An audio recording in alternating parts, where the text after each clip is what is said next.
Começamos agora então esse espaço de opinião de Ricardo Silveirinha, de um golo para amanhã. Bom dia, Ricardo. Bom dia, Rui. Nós, no caso, não queremos golos amanhã, queremos já hoje da Seleção Nacional, então nesse jogo com o Luxemburgo.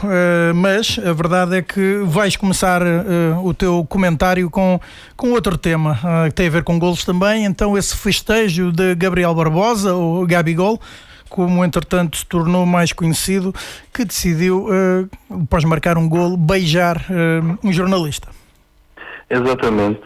Falar aqui um bocadinho sobre esta relação de proximidade que há no Brasil entre jogadores, treinadores e jornalistas, que não se vê tanto por cá, e que eu acho que favorece o futebol. Acho que aproxima todos os agentes do jogo, até dos próprios adeptos. O Gabigol no último jogo do Flamengo com o Bahia, no último golo, o Gabigol faz o último golo e depois teve aquele momento que todos vimos, que foi ele começou a correr e foi dar um beijo na careca do jornalista, o Regis Rosin, que é um jornalista já com muita experiência, que tinha profetizado que o Gabigol iria marcar o golo. Então ele teve esta forma de agradecimento que eu gostei muito de ver. E depois ainda houve a revanche, que foi o Regis Rosin no final do jogo, no relevado ainda, que é outra coisa que nós vemos pouco em Portugal, não vemos nada. O Regis foi devolver-lhe o beijo e eu gostei muito disso, achei um momento espetacular. Aqui para nós, Ricardo, nesta altura, creio eu, é um bocado fácil profetizar que Gabriel Barbosa vai marcar um golo. Ele atualmente já marca muitas vezes, né? E então da forma como o Flamengo joga, acaba por ser relativamente fácil, não? Sim, acho que o Regis jogou com essa probabilidade, sem dúvida. Mas a história do Gabigol com o Regis vem de trás.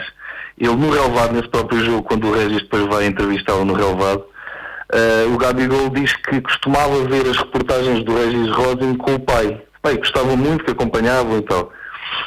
E esta relação de proximidade, eu gostava de ver cá em Portugal, porque acho que nós estamos cheios de paranoias. O adepto de futebol tem tanta paranoia e tanta desconfiança sobre árbitros, jornalistas, etc., que acaba por não curtir o jogo.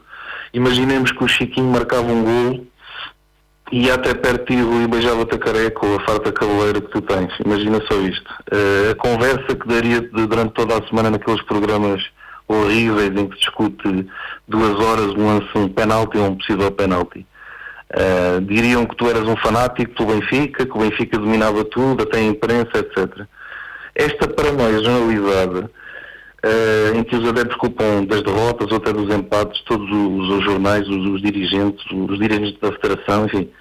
Eu acho que isto chega a um ponto tal que era importante que o adepto começasse a gostar mais do jogo. Não ver um inimigo em todos os agentes do jogo. Começar a falar mais de bola. Eu até dou o elogio a um canal que abriu há pouco tempo, o Canal 11, em que realmente passam mais tempo a falar do jogo e menos de penaltis, etc. Acho que era um bom caminho, porque ver este festejo do Gabigol leva-nos para aquilo que é a essência do futebol, né? Em que estão todos ali por uma razão, que é ver futebol, gostar de futebol. Eu imagino que todos os jornalistas e todos os árbitros tenham um clube, é o normal. Se as pessoas fazem de vida profissional disto, é natural que em miúdos tenham apaixonado por um clube, gostem desse clube. Agora o que importa aqui é a forma profissional como cada um gera o seu ofício. Portanto, eu até diria que os jornalistas, para mim não haveria problema nenhum se todos os jornalistas admitissem o seu clube de coração. Quer dizer, isto é totalmente independente da sua competência, não é? Não sei o que é que pensas sobre isto. Sim, podia ser, mas a verdade é que depois, a partir do momento que os jornalistas admitissem o seu clube do coração, voltava a ser esse o tema, porque a partir daí passava a ser explícito e ao fim e ao cabo acabava-se por dar mais importância ao clube que era o jornalista do que propriamente ao trabalho que desempenhava. Portanto, parte-se do princípio que o jornalista desempenha, estando a trabalhar então para um órgão de informação imparcial, que é o que se pretende ao fim e ao cabo, que desempenha então a sua profissão com a imparcialidade que a profissão exige. E portanto, a partir do momento em que se conhece explicitamente o gosto neste caso clubístico, do jornalista, essa questão estaria sempre no dia, ao fim e ao cabo. Infelizmente é assim. Até acho que já houve 2 ou 3 casos de jornalistas que admitiram o clube e a partir daí começaram a ficar altamente conotados com o clube, enfim, uma vergonha. Mas ainda em relação ao Brasil, o normal no Brasil, além do que se passa no relevado, em que são logo entrevistados jogadores, treinadores, etc., o normal nos programas é termos jogadores e técnicos a falar sobre o jogo. Eu ainda há pouco tempo, há uma semana e tal, 2 semanas, vi o Mano Menezes num desses programas falar da forma como o Flamengo jogava. Quer dizer, isto é normalíssimo. Nós não, até é normal, mas nós aqui achamos isto estranho, não é? Não conseguimos imaginar o Sérgio Conceição a falar de futebol num programa, ou o Silas a falar na tática do Bruno Lage em horário nobre. Isto é normal, é uma coisa, e é bom, porque quando tu ouves um treinador a falar sobre a tática do outro treinador, aprende sempre muito. Mesmo o Mano Menezes, que foi um bocadinho cáustico e criticou algumas coisas nos Jorge Jesus, e legitimamente, como é óbvio, acabou por mostrar também a visão do que é um treinador de primeira divisão, ainda por cima um treinador que está na luta pelo título com o Flamengo. Consegues perceber qual é o pensamento daquele treinador. Isto só te faz crescer, como adepto e como alguém que gosta do jogo. Aqui é raro. Dou um exemplo, volto a forçar do Canal 11, mas mesmo assim é só com treinadores que não estão no ativo ou que não fazem parte do campeonato. Eu gostava que houvesse um programa que recebesse jogadores e treinadores do campeonato, do nosso campeonato, da nossa liga. Deixa a ideia, pode ser que alguém um dia se lembre disto. Lembro-me que a única coisa que houve semelhante a isso foi também do Canal 11, então a promoção da Supertaça entre Marcel Kaiser e Bruno Lage. Mas de facto é outra cultura, ao fim e ao cabo.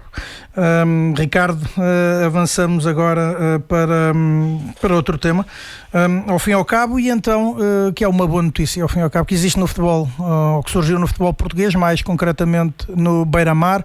Então esse menino brasileiro que já se encontrava a trabalhar no clube, a jogar nas camadas jovens do clube há 3 anos, e que finalmente passa a poder jogar oficialmente futebol. Exatamente. O miúdo chama-se Francisco Cursinho, tem 14 anos. É um miúdo brasileiro que veio há 2 anos e pouco para Portugal, veio com a mãe, veio viver para a zona de Aveiro. Julgo que muitos dos ouvintes já devem ter visto o vídeo. De qualquer forma, a história tem aqui um pormenor que eu acho macabro.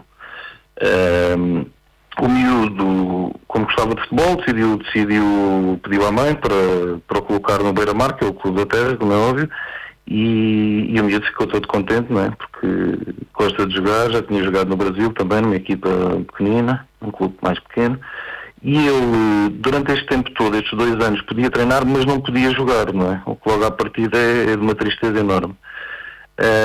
Pior ainda, quando percebemos que o problema devia-se ao facto de a mãe, como estava desempregada, o clube não conseguia formalizar a documentação toda para a inscrição do Francisco. Ora, eu não percebendo nada de leis, percebi que há uma regra qualquer da FIFA que impede a inscrição de jogadores estrangeiros cujos pais estão desempregados. Não sei se é bem isto, não sei se tens outra informação. É isso. É conhecido, principalmente no caso do Barcelona, que quando os jogadores vêm principalmente de países sul-americanos e da cidade, ao fim e ao cabo, que o clube responsabiliza-se por encontrar trabalho para pelo menos um dos progenitores. Exatamente, pronto. Então o miúdo andou 2 anos, eu acho isto lindíssimo, 2 anos a treinar, a dar o seu melhor, sempre naquela esperança de que um dia pudesse chegar o seu cartão de inscrito na federação, não é? E o que aconteceu foi, depois de 2 anos e tal a treinar assim, sempre uma paixão maravilhosa, não faltou um treino, diziam os dirigentes que o miúdo andava sempre muito motivado, claro, até que chegou a um ponto e começou a desiludir-se, não é? E nessa altura, uma dirigente do Beira-Mar, a Sofia Neta, fartou-se da injustiça e decidiu que só parava quando o puto Francisco pudesse jogar. Obrigado, Sofia, pelo trabalho, obrigado pela paixão. Então ela, com a ajuda de uma mãe de um colega, lá conseguiram traduzir tudo para francês, enviaram o requerimento para a FIFA e conseguiram, enfim, dar a volta a estas burocracias ridículas que negaram ao miúdo a possibilidade de jogar futebol. E depois chegamos àquele momento que nós vimos todos, não é? Que é lindíssimo, quando quando ele vê o cartão de inscrito e entra em prantos, não é? Emociona-se. Acho que aquela felicidade, uma felicidade pura na cara daquele miúdo, do Francisco, aquelas lágrimas de paixão pelo jogo, são tudo o que o futebol tem de melhor, não é? É o nosso amor pelo futebol que está ali, é aquela reação do puto, é de alguém que finalmente pode jogar, pode marcar golos. Fica uma lição, e se calhar também um pensamento sobre estas regras um bocado absurdas que existem e sobre as quais acho que todos desconhecíamos. Sim, exato. A generalidade das pessoas não, creio eu, não faz ideia então de todos os requisitos que são necessários, neste caso, para menores de idade praticarem futebol a um nível federado, competitivo, noutros países.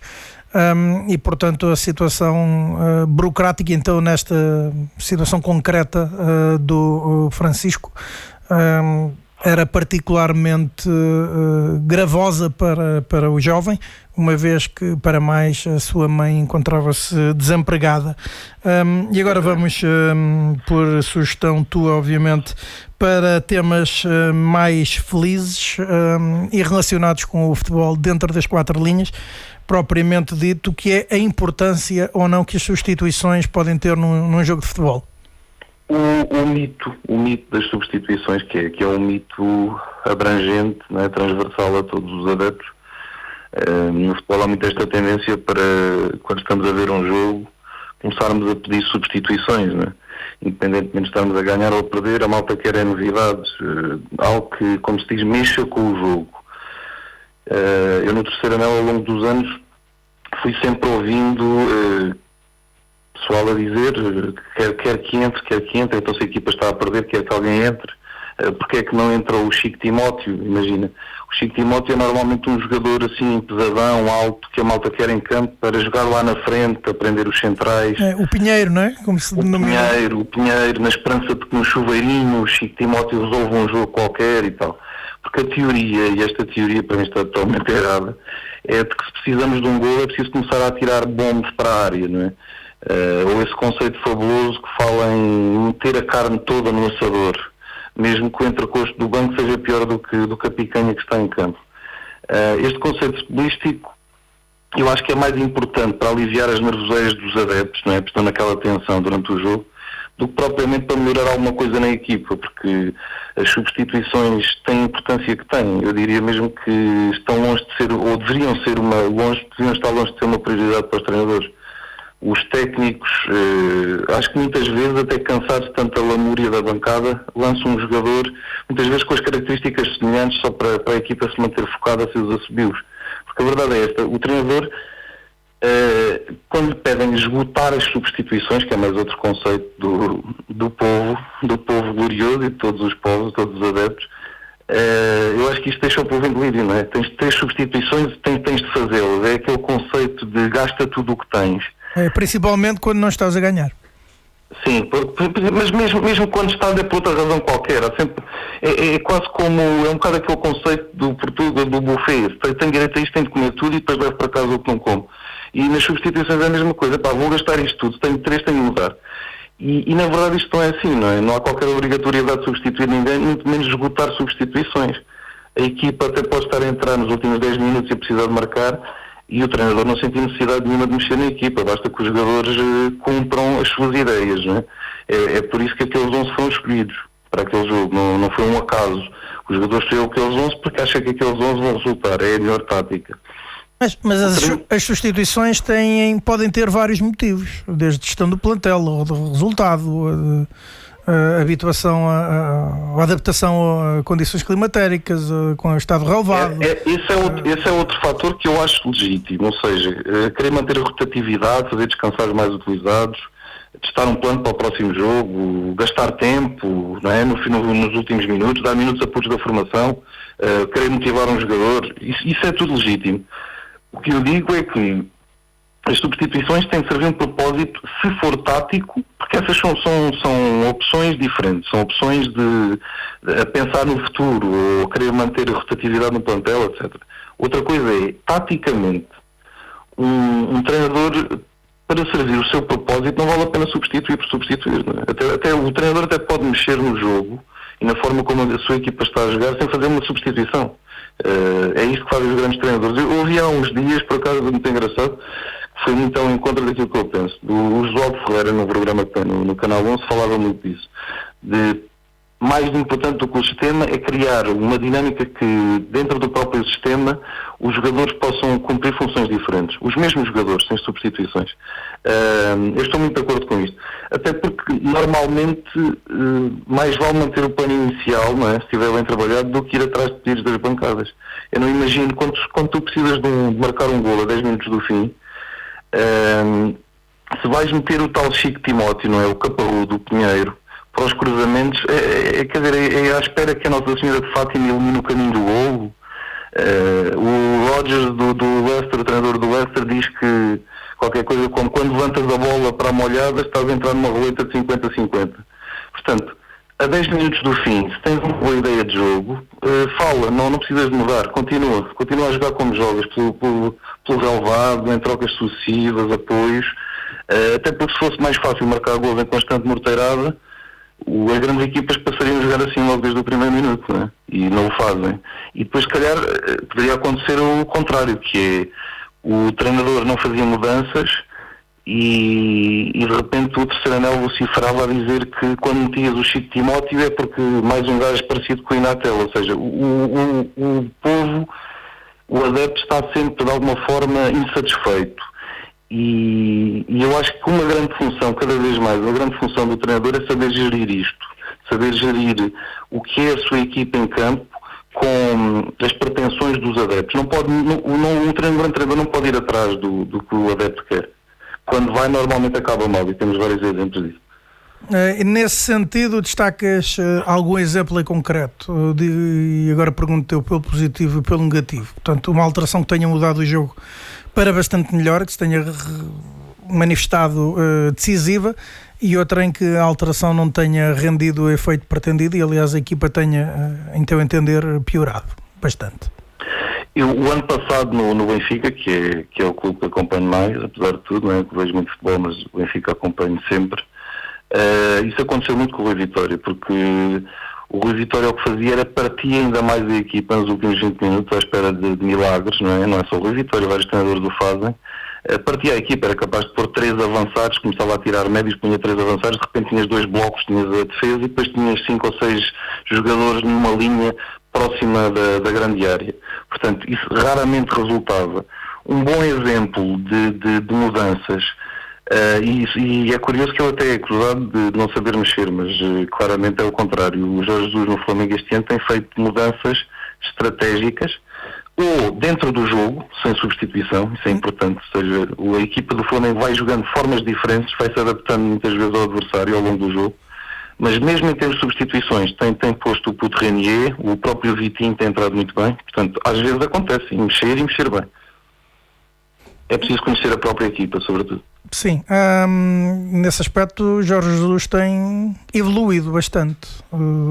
Recordo-me de 2 substituições em concreto de Jorge Jesus, em que ele foi bastante contestado. Atualmente Jorge Jesus está então fantástico nesse aspecto. A leitura que faz dos jogos, principalmente do Flamengo, tem sido muito, muito boas. Passamos agora para a Seleção Nacional, que hoje então joga com o Luxemburgo, e também creio eu ser a propósito disso que vais falar e dizeres então de tua justiça quanto aos jogadores que mais gostaste, ao fim e ao cabo, e o teu 11 histórico da Seleção Nacional. Sim, queria dar 2 11. Aquilo que eu acho que pode ser mais forte no caso de passarmos ao Euro 2020, né? E hoje temos um jogo fundamental para isso, a ver se conseguimos passar para o Euro. Nos atuais jogadores, com os atuais jogadores que nós temos, o meu 11 para o Euro 2020, não para hoje, mas para o Euro 2020, estando os jogadores disponíveis, o 11 seria o Rui Patrício, porque acho que deve seguir, não é? Provavelmente será o último grande campeonato que ele fará. Embora não tenhamos jovens promessas a aparecer muito, não é? Não temos aí grandes guarda-redes a aparecer, pelo menos até agora. Eu poria o Cancelo, poria o Pepe, ainda daria a oportunidade ao Pepe acabar a sua carreira em grande, porque acho que é um grande central. Poria o Ferro, é a minha aposta para o futuro. Eu ainda não, julgo que ainda nem fez um minuto a titular, para não? Creio que não, também. Utilização. O Ferro, o Rafael Guerreiro, que está muito bem, e acho que se deve manter. O Ruben Neves está espetacular, tenho gostado muito de ver o Ruben Neves naquela função de médio defensivo, mas muito mais do que isso, porque ele é um jogador completo. Ele chega, tem muito boa chegada à área, tem bem visão de jogo extraordinária. Depois poria o Bernardo, claro, não é? Já um dos melhores do mundo, não é? Provavelmente um dos 3, 4 melhores do mundo. Rafa na esquerda, que eu acho que se vier de lesão e conseguir depois manter a forma até maio, junho, vai fazer um grande europeu. O meu grande Pizzi, a 8, obviamente, ainda agora entrou muito bem, marcou um belíssimo gol. Acho que é um jogador totalmente subvalorizado na seleção. Não só na seleção, mas Fernando Santos acho que está na altura de lhe dar mais hipóteses. E depois na frente, esta dupla que resultou muito bem neste último jogo, e Ronaldo obviamente, não é? Mas e com o Gonçalo. O Gonçalo é um jogador do qual eu já gosto há muito tempo. Eu acho que ele é belíssimo, é um belíssimo jogador. É estranho que só chega agora à seleção, não é? Ele chega, tem uns 25, 26 anos, parece. O Gonçalo, já o ano passado, quando jogou com o Benfica, contra o Benfica na Liga Europa, fez belíssimas exibições. É um jogador completamente diferente do que temos tido. Ele, apesar de ser alto, boa estatura, forte e tal, é um jogador que tem uma inteligência em campo maravilhosa. E eu acho que ele se funde perfeitamente com as características do Cristiano. Acho que é uma dupla de ataque extraordinária. Portanto, é a minha aposta para o Euro 2020. Depois, no 11 da minha vida, não é? Comecei a fazer 11, mas nós andamos sempre como adeptos, fazemos 11 disto, 11 daquilo. Eu faço 11 do Benfica todos os dias, depois faço 11 para uma equipe inglesa. Eu gosto muito de ver o City, gosto muito do Liverpool, o Leicester, etc. O Flamengo de Jorge Jesus, também faço muitos 11 para o Flamengo de Jorge Jesus. E lembrei-me de fazer o 11 da seleção, ou seja, com os melhores jogadores que eu vi jogar. Não vou buscar jogadores que não vi jogar e que sejam geniais, mas não os vou buscar. Portanto, aqueles que eu vi jogar, para mim, seriam o Bento, o bigode voador, não é? É capaz de ser o mais genial guarda-redes pelas suas características morfológicas, baixa estatura, pouco entroncado, bigode à dono de tasca na moraria. O Bento encurtava a baliza com os seus saltos gloriosos, portanto, Bento na baliza. O Bento era o protótipo do português. Totalmente. Lateral direito, Miguel. Aquele Miguel do Benfica, aquele Miguel inventado pelo Chalana, pelo genial Chalana, era um lateral direito absolutamente fabuloso. Só tenho pena de que eu não tenha conseguido fazer mais anos àquele nível.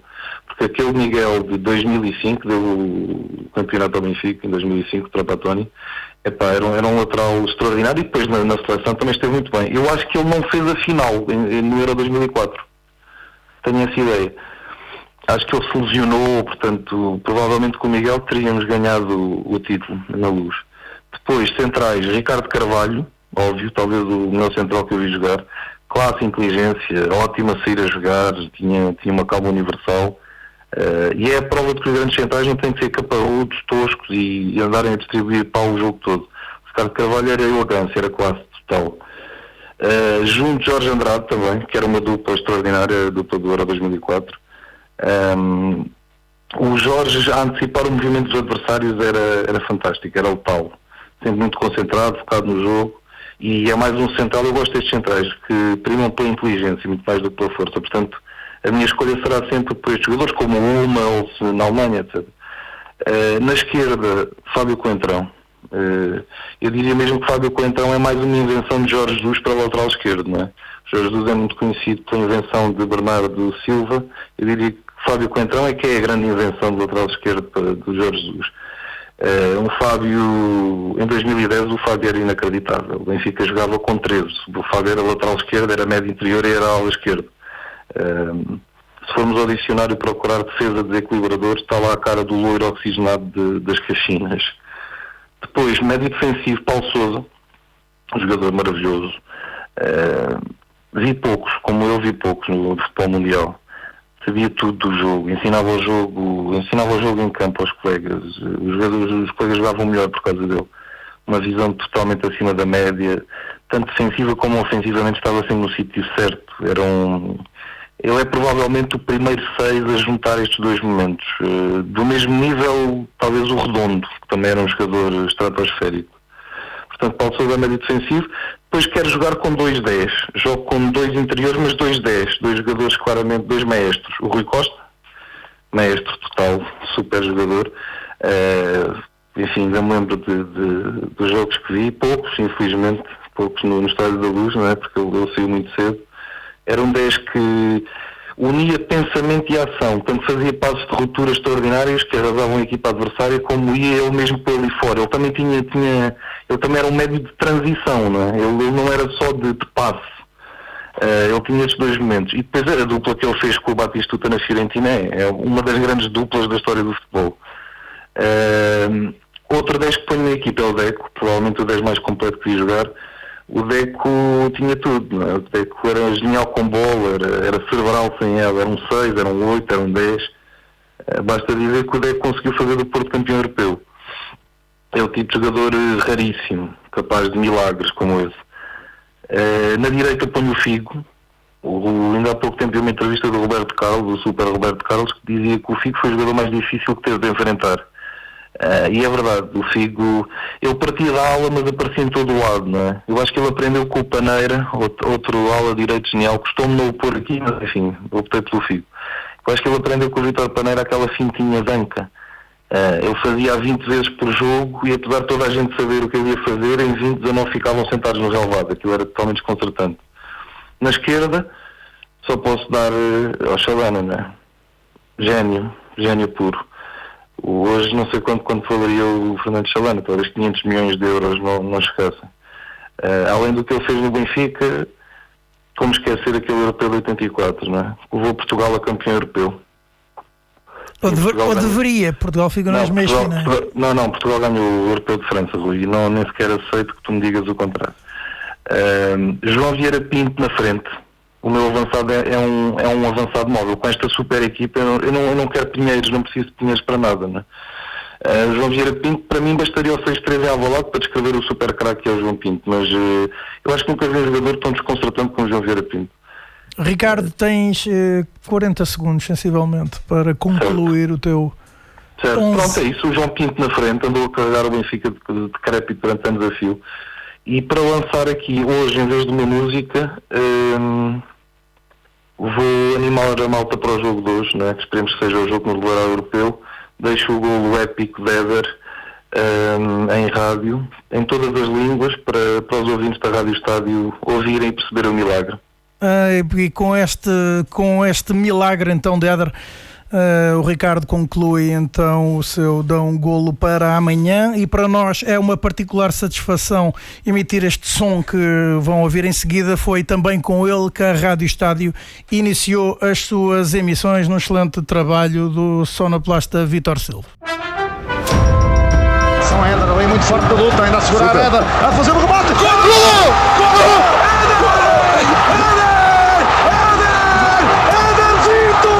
William Carvalho, Quaresma, de novo Moutinho, tenta com o Éder, brigando ali com o Koscielny, ganhou o Éder, abre espaço, a batida!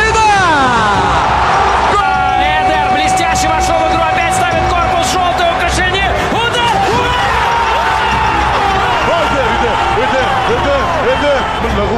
Malagul مسيح حتى Guareš odnovu Moutinho, Éder odnovu vlači na grba si Koscielny, strelja Éder! The shot! Super strike!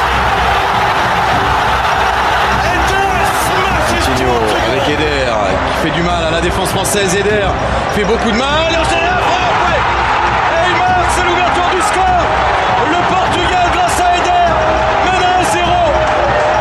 Son entrée a fait beaucoup de mal aux Bleus.